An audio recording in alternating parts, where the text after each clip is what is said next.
I always thought I understood what it meant to be alive. I worked hard, paid my bills, met my friends for coffee on weekends, and traveled when my schedule allowed. To anyone looking in from the outside, I was doing fine, thriving even. But inside, there was a part of me that felt muted, like life was happening on autopilot. Then one ordinary Saturday changed everything. And I can't forget it now, no matter how many days or weeks pass. It was a warm spring morning in San Diego, the kind where the air already hinted at summer, but the breeze kept it gentle. I woke up late, the sun slipping through the blinds, stripes of gold painting my walls. I made coffee, scrolled through emails, and absent-mindedly packed my bag for a walk at Balboa Park. That was my routine when I felt restless. Go for a long walk, clear my head, pretend I was connecting with nature when really I was just trying to escape my own thoughts. That morning, I slipped on my sneakers and headed out, not knowing that everything would be different by the time I returned. Balboa Park was bustling with families, couples, tourists snapping photos of the Spanish-style architecture. I walked aimlessly, sipping the last of my coffee. Then I noticed a boy, maybe 7 years old, standing near the fountain. He was crying, not loud, but the kind of quiet sobs that twist your heart. His little backpack hung off one shoulder, and he kept looking around frantically. Something in me stopped cold. I walked closer, crouched down, and asked gently, "Hey buddy, are you okay? Where's your family?" His big brown eyes filled with tears. "I lost my mom. I can't find her." Panic flickered across his small face, and I felt my own heart race. But I forced myself to stay calm. "It's okay," I said softly. "We'll find her together." "What's your name?" "Lucas," he sniffled. I took his tiny hand in mine. "Hi Lucas. I'm Rachel. Let's stay right here by the fountain so your mom can see you if she's looking, okay?" Minutes passed. 10. 15. No frantic parent appeared. I tried keeping Lucas distracted, asking about his backpack, his favorite color, his favorite cartoon.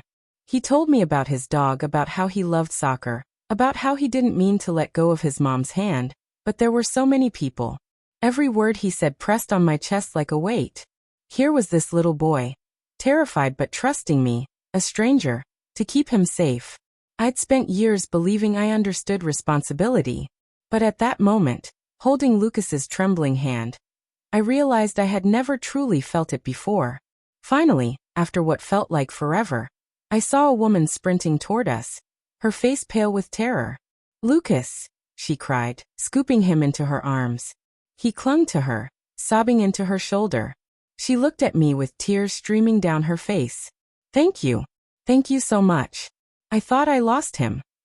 I swallowed hard, emotions swirling inside me. "He's okay. He's safe." She hugged me briefly before disappearing into the crowd with Lucas still clinging to her neck. And just like that, they were gone. I stood frozen by the fountain, my hands still trembling. It was such a brief encounter, maybe half an hour in total, but something inside me shifted. Because in that moment of holding Lucas's hand, I felt life differently. I felt fear, urgency, love, and responsibility in a way I never had before.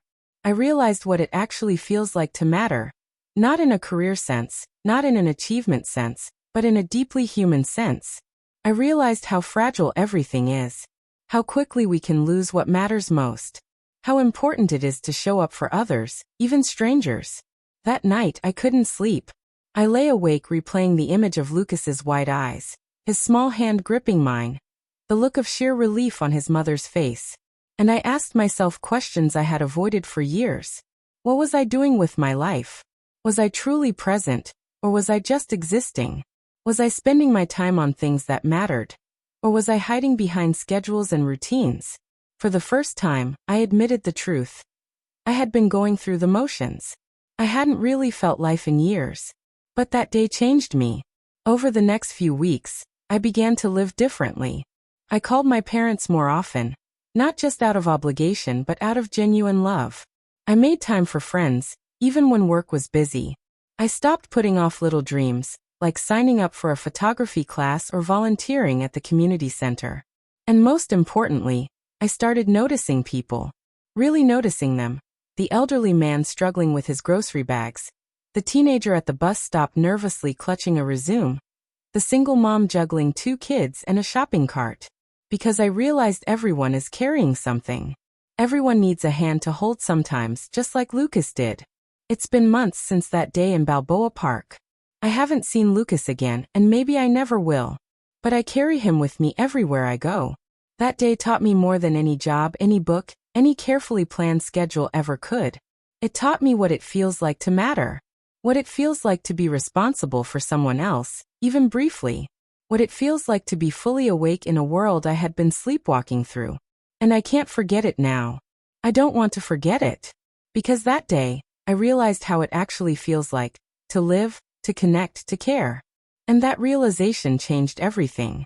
When people ask me why I suddenly seem happier, why I laugh more freely, why I spend more time outside and less time buried in spreadsheets, I smile and say, because one day I held the hand of a little boy who reminded me what life is all about. And the truth is, I'll never be the same.